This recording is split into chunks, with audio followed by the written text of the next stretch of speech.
Hier het ek 'n bietjie chicken masala wat ek so 'n bietjie gaan oorsprinkel, nie baie nie, net vir ekstra geur. Dit lyk alweer klaar te veel. En as my hoender, as die sousies te bietjie waterig is, dan gooi ek so 'n bietjie van die brown onion soep. Gooi ek so 'n bietjie in.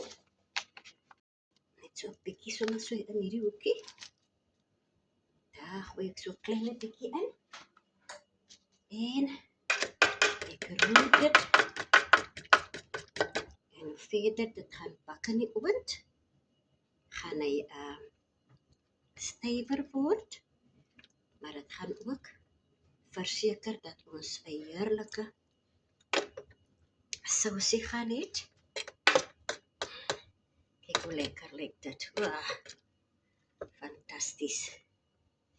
Dit ruik so lekker, vriend. Ek wens jy kan dit ruik. Die geure van die speserye.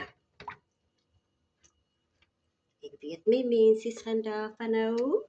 Hulle hou van lekker eet. En ek hou van lekker bederf. Ek is 'n ou bederwer. Ja. Ek gee nie om of hulle my bederf of wat nie. Die feit dat ons by mekaar is veel genoeg vir my. En ek word so bederf met soveel omgee liefde. My kleinkind, al die kanynspan rondom my, lag en grappe en eet.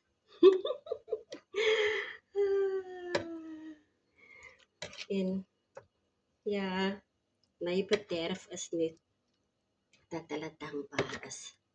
En dat hulle dankbaar moet wees. Dit is my bederf. Ek dink dit is my grootste bederf.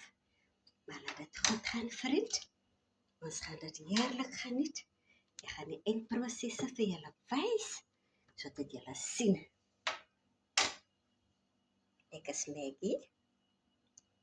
Besig om hierdie hoenderboutjie sy finale kook toe te dien.